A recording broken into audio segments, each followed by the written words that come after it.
1972. A date that I think is far more important than the door itself in Pitfalls.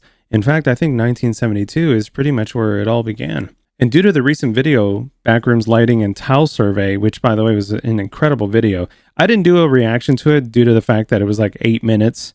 And I feel like it was more of a video for me to watch and kind of just dive into and see what was in there. But the first thing that I looked at was the dates on the lighting fixtures. And they all seem to point to the 70s, but nothing. So you have like 1973, but then you also have like 1975, I believe, as one of the dates. And 1972 is the date that we see on that same form that Ivan Beck signed. And in that video, that's the first time that we see the green light that we've seen in Found Footage 2 and in like Behind the Door, in Pitfalls, and some hints of it throughout the series. And we're sort of thinking about that being the origin, I guess. At least that's for me. Another thing, now that we're talking about this, the green light specifically, there's one section, I don't know if anybody has seen this beforehand. Again, this is just random stuff that I'm just like diving into here. But towards the end, like right at the very end almost of Found Footage 2, and you see like that green light, it almost seems like you have a split second where you see cells dividing. I don't know what that means. Having cells divide and show up at that last frame, everything else seems to be like, you know, embers, like green ember stars and things like that, slowly moving up. But then you have just like this one moment where you have like cells dividing. I don't know if that is like a direct, like something is being directly copied, or there's some sort of transportation happening, or excuse me, like teleportation or something of that matter.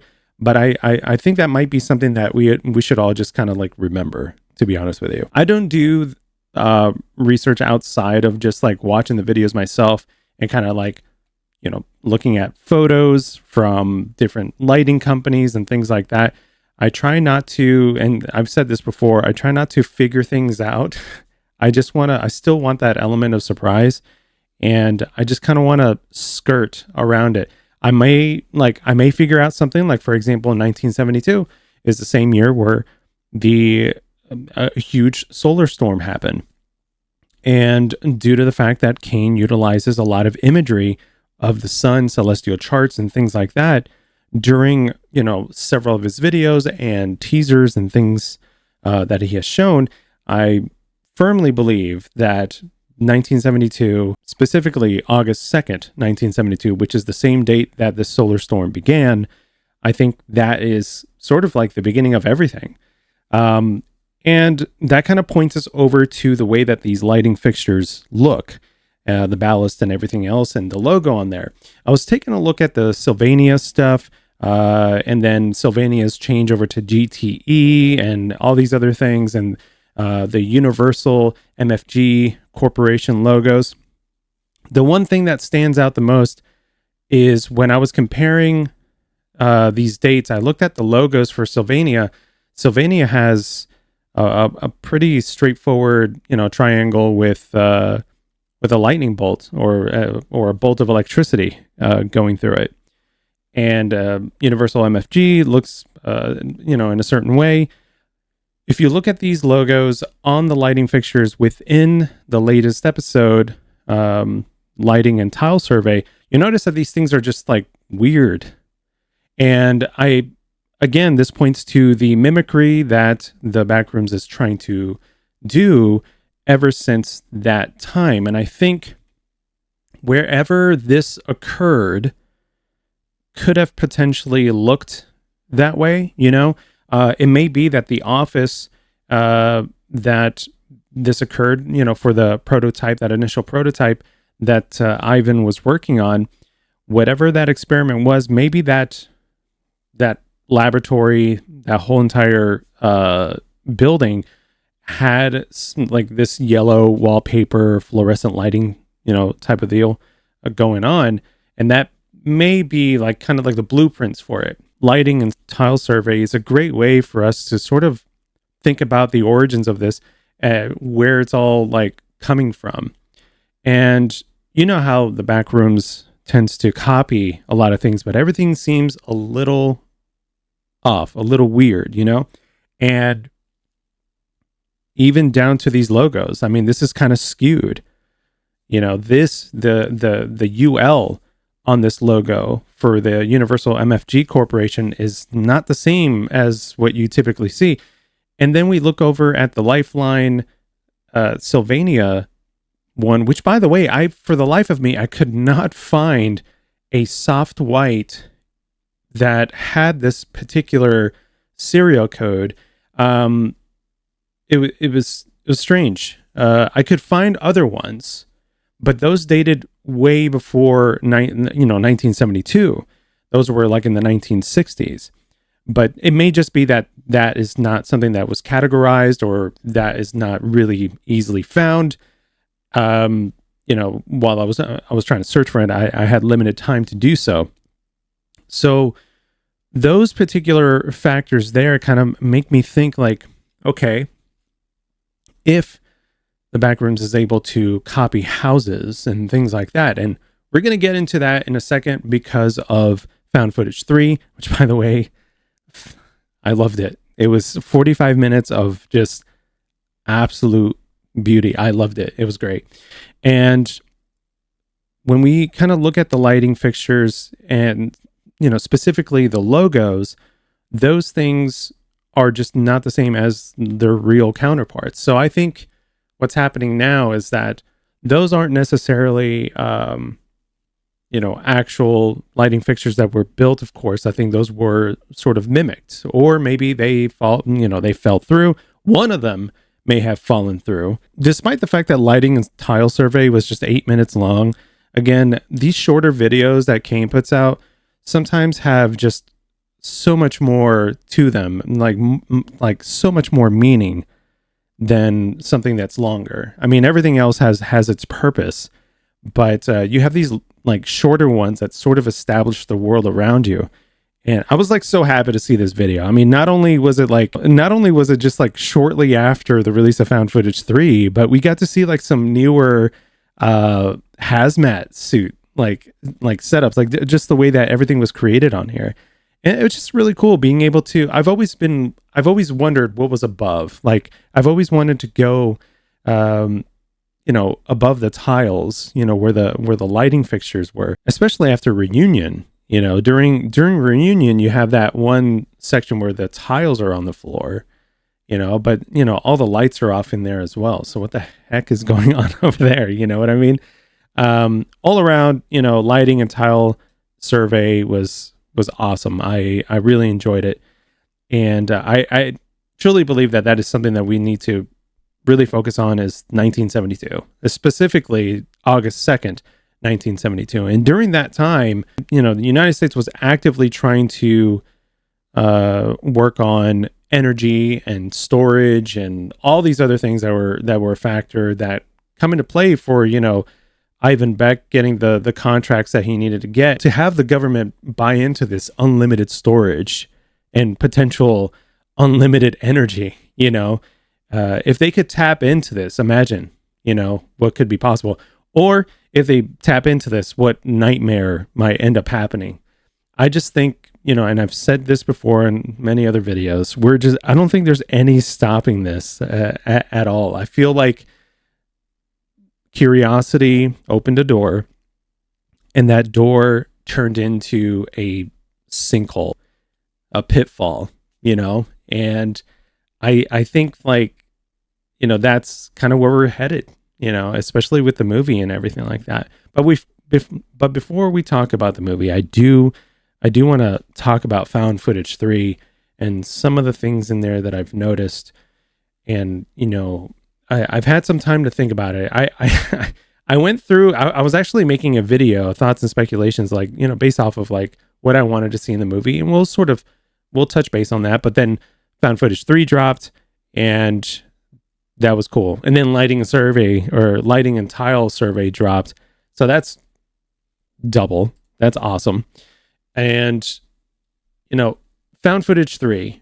A lot of links to Pitfalls itself, especially the Red Room. We get to see like this huge city. I mean, the scale of this is not just a neighborhood now. Now you have an entire city that's been, I guess, either mimicked or had. I don't think it's fallen through. I would assume, well, I mean, if you think about it, cities could fall in from any point in time. You know, you have posters that are like in Found Footage 3 that are like way ahead in the future. So anything's possible at this point, which kind of makes me wonder about the bulbs and where they came from. Once that door's open in 1972, then all bets are off. I think anything can fall through from at any point. You know what I mean? There's also like this weird sound. You guys have heard this many times. Marvin? Marvin, do you copy?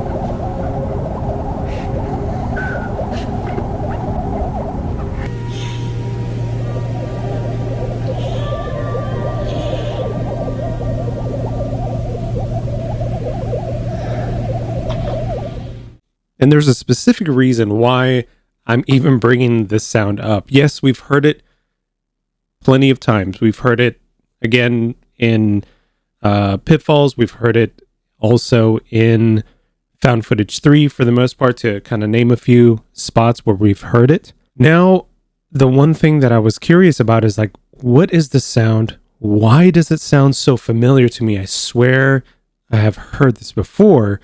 So after talking about the sun and after talking about the solar storms that happened in 1972, I immediately was like, hold on. I think I know what that sound is. I think it's the sun. So here you go. Here is the sound that we hear in Found Footage 3 of the red cities, in the red area that we've seen in Pitfalls. Now compare this to NASA's Parker Solar Probe, which this one's categorized as a Whistler mode wave, specifically Whistler mode waves 2. That's what they've named it as. And you just got to listen to this.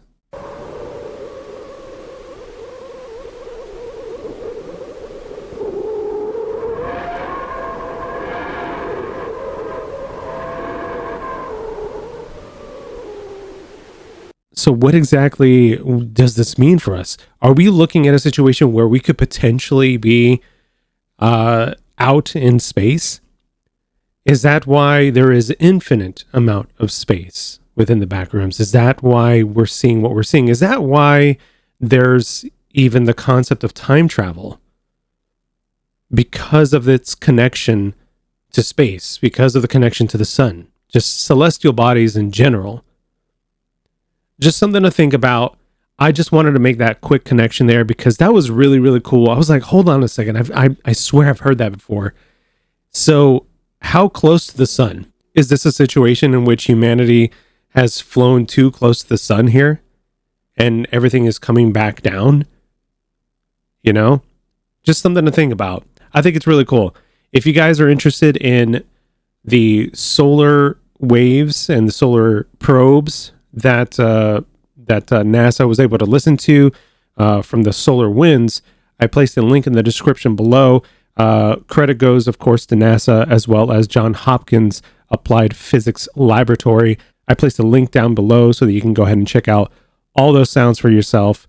It's just really cool stuff. So in Found Footage 3, you have that one sequence where you hear Robbie on the phone, and then while he's on the phone, he hears like something downstairs, which is pretty much the same thing that the guy in the other house later on in Found Footage 3 hears as well. So there's some good connections there already.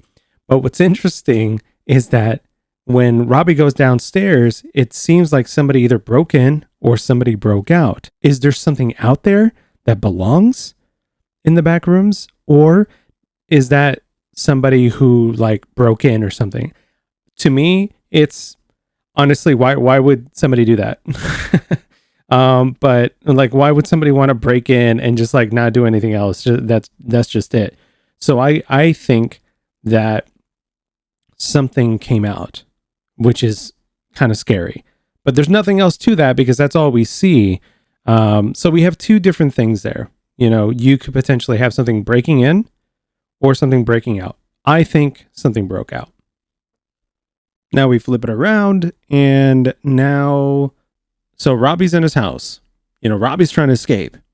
You have that all of that is going on, and whoever this other dude is, he's on the phone, and he tells that person, you know, hold on a second, you know, I hear something, you know, so to speak, and it's basically the same thing that happens to Robbie in the beginning, and you know, Robbie's, you know, trying to tell him like, you know, I've been walking around for hours. I haven't been able to find an escape, you know, and all these other things. It's crazy. One of the things that I've been thinking about is, could we potentially be seeing, you know, two separate people having the same thing occur, or maybe the same thing happening to the same person? I don't know.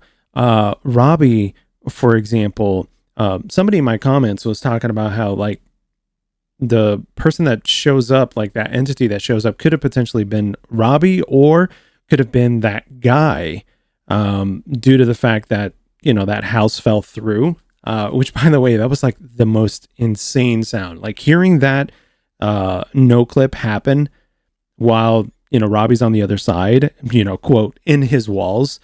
And that was just so cool to hear that. That was nightmarish, if anything. So you have those two concepts there. Could we be seeing essentially a copy of Robbie chasing him through the same areas that, you know, Robbie was running through? Or could we be seeing the dad that fell through? You know, could we be seeing him? You know, due to the fact that, you know, time doesn't really play the same way as it does for you and I in the Backrooms. Things are constantly flowing from one time frame to another. You know, things are just not correct, if you will. And that's just something to think about. I think it's really cool to be able to see the connection between those two worlds. I think you know, that's the first time that we're seeing that firsthand, and somebody directly interacting with somebody else, like that's dangerous. Like that just means the fabric between the Backrooms and our world is so thin at this point. Whatever is happening, it's happening at an alarming rate, and it's not the stability is slowly declining. Obviously, it hasn't been stable since 1972. You know. And it's had its time to like go through and just become this like gigantic pitfall. You know, honestly, that's why, like, for me, Pitfalls is like my favorite episode, because I just like, it means so much because of what's happening right now. When you look at Pitfalls, all the holes that you see on the floor are directly correlated to just like what's happening in the real world, you know, in this series. Pitfalls means so much more than just the entry pitfalls. That's it. The concept that I was thinking about the entity actually being Robbie as well, I might be leaning towards that a bit more, due to the fact that I think Robbie essentially succumbs to the elements, and also either dehydration or hunger, you know, and maybe that's what that is. However, he could. I do think, you know, I firmly believe that Robbie was in that dude's house. It had to have been, especially because he was like able to talk to him, and just like the focus that it had on that portrait of the guy on the wall there, and then just the symbolism of the portrait itself falling face first, I think is more than enough of proof that, you know, this house belonged to that guy. You know, those are just things that may be obvious, you know, to some of you, but for me, I thought it was an interesting touch that we can focus on. Is there is some direct references to him just falling. So it could just have, it could have been his entire house, or it could have been him. But I believe that the entity that was chasing Robbie was probably Robbie himself. Really interesting thing also that I was just thinking about is that there is a singing bass inside of this house. And then the singing bass was called like Big Mouth Billy. Big Mouth Billy, or just like that singing bass, I think it was produced back in like 1999. And if you remember in the very beginning of Found Footage 3, there's a car radio that I think Robbie is messing with.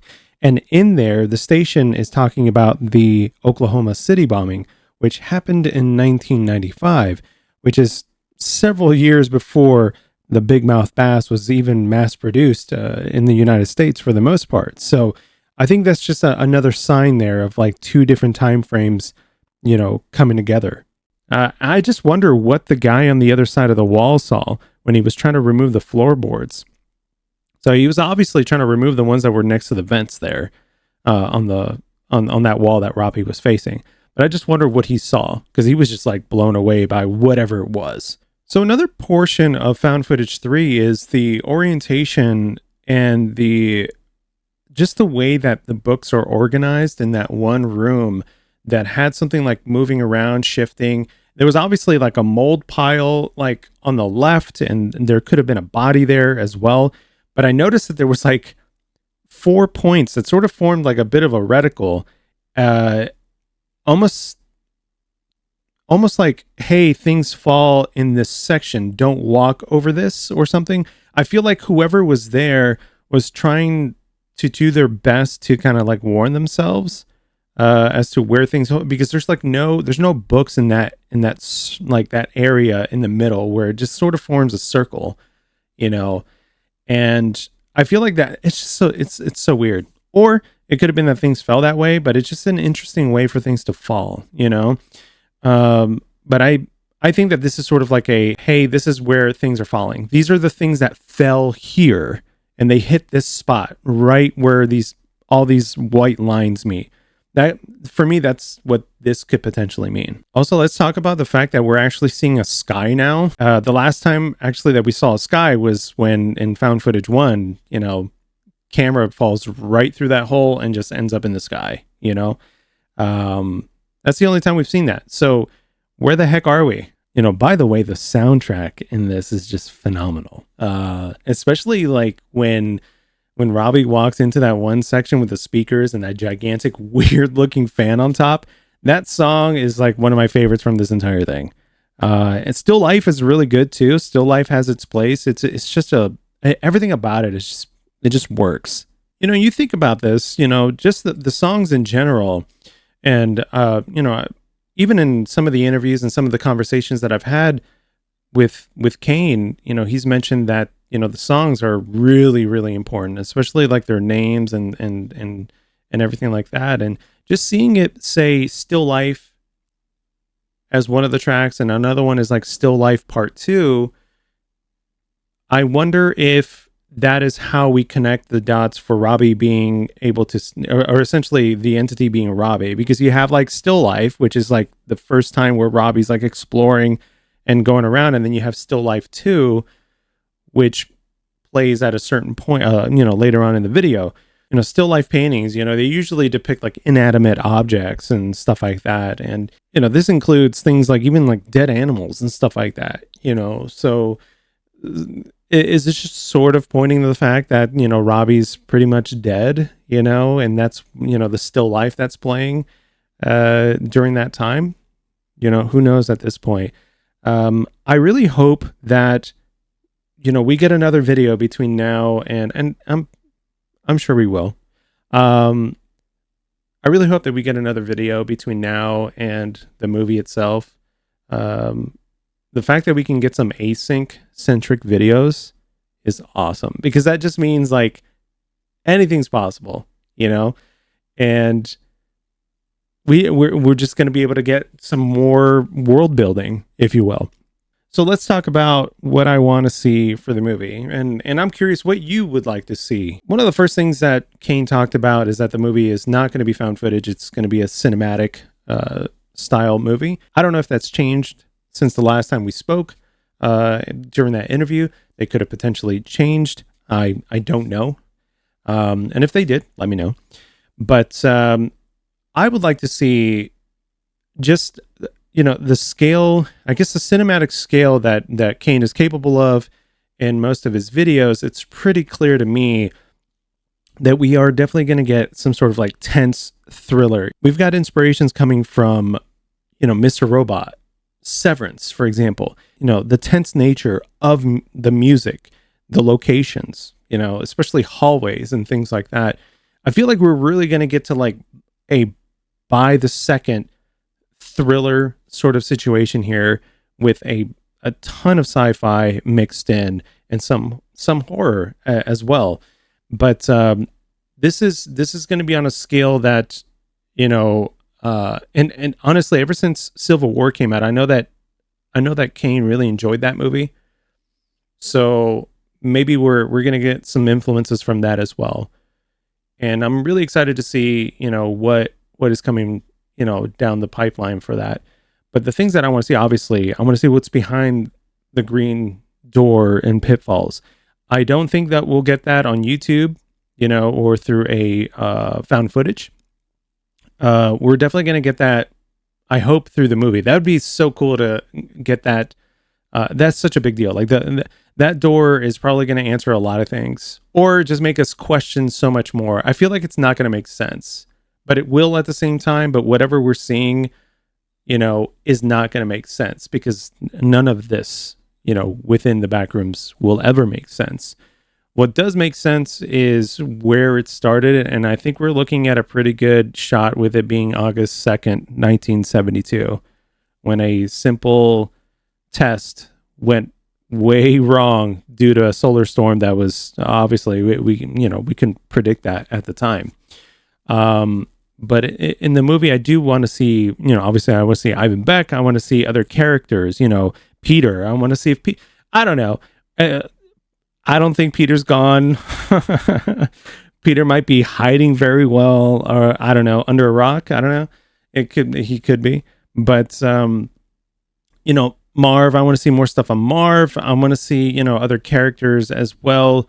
But I definitely want to see what's up, what Marv is up to, and just everything else that's transpired since then. We have a lot of characters here that have been through a lot and have a lot of story to tell. These one-off stories, which are really unfortunate. I think the only character that I think from YouTube, the found footage ones, that we'll get is the one from found footage 2. I think found footage 3 guy is pretty much done. Found footage 1 is pretty much done. I don't think so. But I think found footage 2, it's not going to be I think for the protagonist in found footage 2, it's not going to be the last time that we saw him, I think. Especially with that weird cell splitting thing. That might be the proof that, Robbie is the same person that we saw,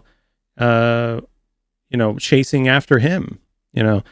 I just think it may not be anything at all. It may just be, the lights just really close, and that just so happens to be the last frame. But I just thought it was interesting that particular frame looked as different as it did, Honestly, and as far as YouTube goes, I want to see more found footage. Found footage for me is some of my favorite, because it gets us to be able to see the firsthand accounts of the people that are directly affected by this. It's not just a few. There's tons and tons of people that have been affected by this, and there's no stopping it. And I really hope that we get to see more fun. I really hope that we get to see either found footage from people, citizens or civilians, if you will, or we get to see found footage stuff from other async agents. I feel like that is something I really would like to see that next, as far as like the follow up from found footage 3. I want to see something from, like, let's say Marv's point of view. Maybe that's something that we can get. But yeah, so in summarization, we have these concepts here that, the lighting fixtures, I haven't been able to find anything that dates before 1972.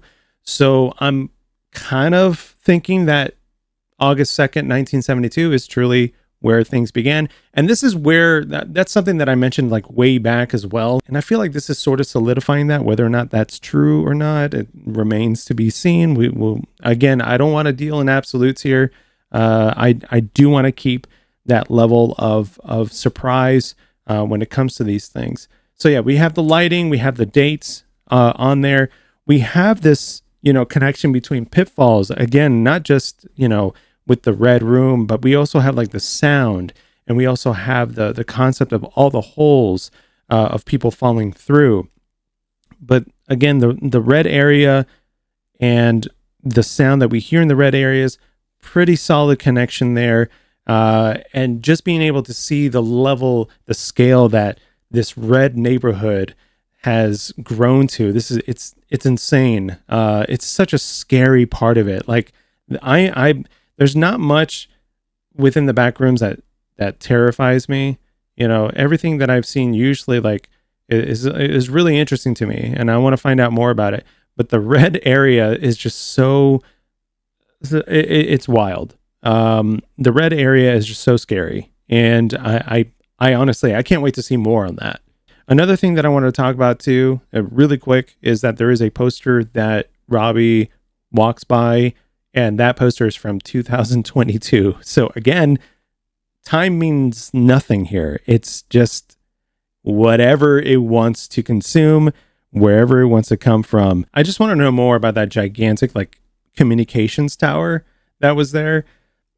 Who built that? What was that even supposed to be? Was that something that Robbie eventually made, as a means to try to communicate with the outside world, based off of the fact that he was able to talk to somebody? It wouldn't be too much of a strange thing to think that, hey, I can probably build something to communicate with the world, like a radio tower. But it does, you do have like a radio there, and you do have the ability to kind of change your channels and stuff like that. It's just like an amalgamation of like music and also communication hardware. It's kind of funny, but it's really fascinating to see something like that. And then again, you see the imagery of the sun. Man, the solar flare is such an important thing. The solar flare, 1972, August 2nd, 1972. Think about it. That solar flare was just such a big deal. I feel like it's where it all started, it's where it all began. And just come to think of it, when you look at the way that the threshold opens up in overflow, it sort of looks like sunspots, it sort of looks like that, or just film burning up. But it also kind of simulates the way that the sun has their sunspots, and everything's just like burning and boiling and just really hot, So another part of the summarization, we've covered Robbie. He could potentially be the person that was being, he could potentially be the entity that was chasing him, or it could have been the guy on the other side of the wall. Who knows at this point? All we know is that dude's house is potentially the house that we see there.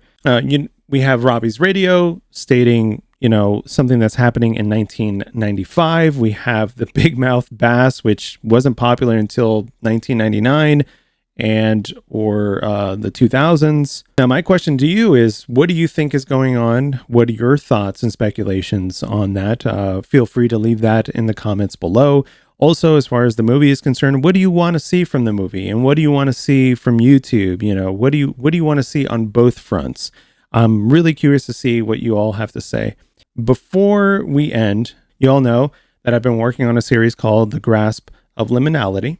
All right. And it's essentially a urban exploration series with a liminal spin to it. And it is going to be narratively driven. I will be speaking during it, especially while I'm exploring. I get a lot of inspiration from a lot of other urban exploration channels, but this is like I'm really excited. This is my baby. I've been working on this for for a while. It's been almost like a year of like scoping out places to go. And then filming started like several months ago. Not like I haven't been filming for like a whole year. I've been like doing some B-roll here and there, but I really started filming for it several months ago. And yeah, I'm really excited. But I did promise a trailer. A trailer will drop by itself on YouTube, but I want to place the trailer here for this video. So here's the trailer, the official like launch trailer, if you will, of The Grasp of Liminality, made by me. And well, you'll see. There's somebody else involved. So check it out.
I'm really excited to get that series out and started with episode 1. It's pretty much done. It'll come out very, very, very soon.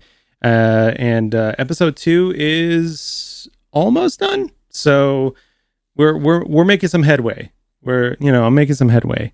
We got some cadence happening. I think we'll be able to like not only start it on this year, but just continue on with episode 2 into next year as well. I hope you all enjoy, what I'm about to show you. There's some really, really cool stuff I've been able to find here in Japan. And I've been like, trying my hardest to find like the coolest stuff for you all to check out. So anyway, folks, thank you so much for being here. Again, give me your thoughts and speculations in the comments below. I would really like to read what you guys are thinking about when it comes to the Backrooms series by Kane Pixels, as well as the movie. And again, thank you so much for taking time out of your day to check out this video. And of course, if you haven't already, please leave a like and subscribe to the channel to catch us next time. I hope to see y'all again. And as always, take care. Peace. I'm out of here. Bye-bye.